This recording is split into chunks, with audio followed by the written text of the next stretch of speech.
Good morning, everyone. It's time for another delicious edition of Texas Oatmeal. You can see I'm not in my garage or even at my house.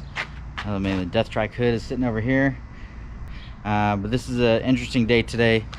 We've actually got Damien Moon here. He flew in to do a little help with an install for something he's made. That's right, it's a cap shade for a Venice. So you can see Jamie's here. She got the first one installed beyond what Damien actually has done on his own. You can see he's got some bolts, nuts and bolts in the top here.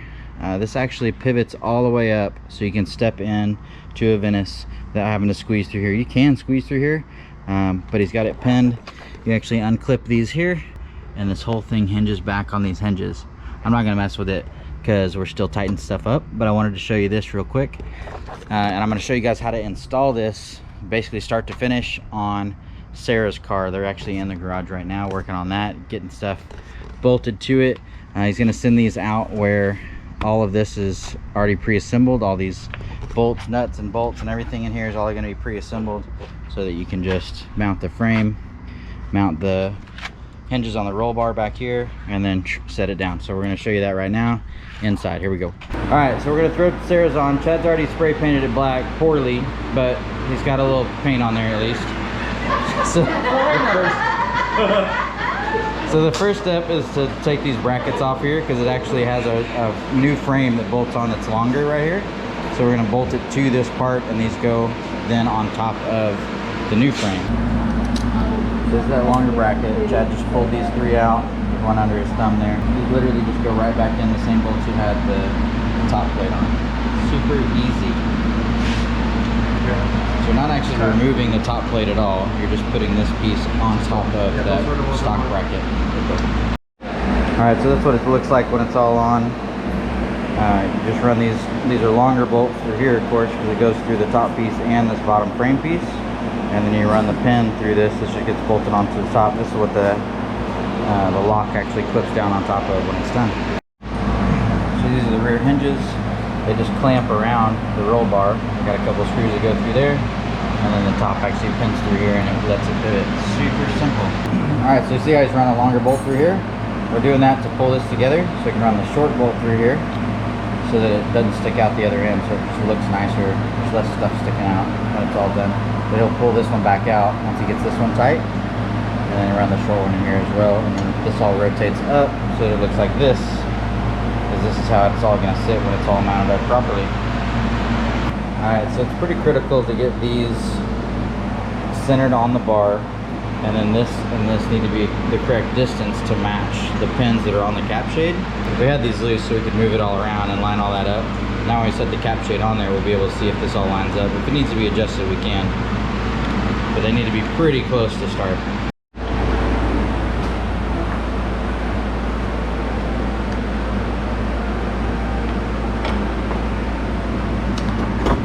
So these brackets slide down onto this. They've got just the part of that hinge slides down on here and sandwiches in between, and then you run a pin between all these holes. Yeah, we need to adjust here. We need to adjust this so that we are going to do some to adjust them a little bit.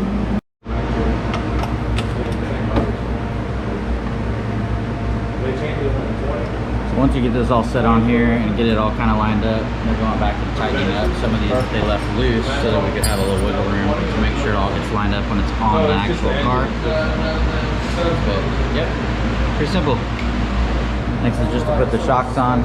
We put shocks on to help raise and lower this. But we're missing the little ball that the shock actually bolts to. So we're gonna leave that off for now, but it's on Jamie's. I'll go back out there and show you that. So you can see out here, this is the little ball, just like the balls that actually, the balls that are on my car for my shocks to mount for the top to go up and down. Same thing on these. I know it's kind of hard to see, but yeah, that's the ball that the shock mounts onto. It clips on there. Again, we don't have them on here. We're missing a couple little things. There's actually a set screw that's going to go in back here to keep these from rotating back and forth when you've got the shock on there. It puts a lot of tension on this. Helps you open it, of course, and keep it up when you're getting in and out. But it makes it where this wants to rotate without having a set screw in here. So we need to do that still. And then throw the shock on. But it's pretty simple. They just pop on these balls. And that's it. So once if you want to take this off, you'll unclip the ball off the hinge. You'll unclip it from this end. So you leave it clipped in here, right? You'll unpin the pin with the little spring-loaded pin here. You unpin that, and then you unclip this. You push this forward, releases the pin, and you pull this up and off. And when you go to put it back on, you snap it down, and it stays locked in place until you push this forward again. Pretty simple. I mean, it's a real complicated little piece, but simple operation for coming on and off. Pretty sweet. Jamie doesn't have the tall windshield. This is all set up to have a taller 18-inch windshield. This design is a lot like the Carmel, the way this bracket comes up and the way this all looks and everything. And they run a taller windshield on a Carmel. So Jamie didn't want to spend the money. She's already got an F4 windshield on here. These are already like $500. She wanted to buy another windshield to put on here to cover this gap. So if she was driving down the street right now and started raining, well, she's gonna get water straight in here, of course. But mostly, we don't really drive in heavy rain anyways. So we're trying to make it where at least we've got the shade to cover us. And that's all she's really worried about. Mostly is getting the shade to cover her up. But we'll show you on Sarah's car in there. We've got a full windshield and it kind of cleans this up. It looks a little bit better, but definitely not necessary. If you want to run this top, you don't have to run an 18-inch windshield. You're just going to have this little bit of gap. It'll probably give you some airflow through here, so it might actually be kind of nice. You can see the difference here, how hers comes all the way up and kind of fills in that little gap. That's the only difference when you're on the 18. It definitely looks nice, but you don't have to run it. If you don't want to spend the extra money, you run the short windshield. Well, that's it. We got Sarah's car that's stuck in the garage because Chad's closing the garage before she gets out of there. With her top on, Jamie with her top on, we're going for a little drive, get some dinner. And that's it. Get more ratings. More what? Ratings, views, with the top off.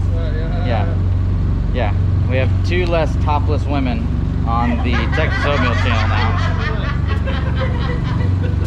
So yeah, my views, my hundreds of views that I get, they just went down. Tens of hundreds. So that's it for today. We'll see you next time. Peace. You must be blinded by the lights. We came to shine here. Watch it look daytime in the night. We bring the vibes here. We full of life, you keep the change. Keep the change. They hate and say we went and changed. I stay the same. You must be blinded by the light.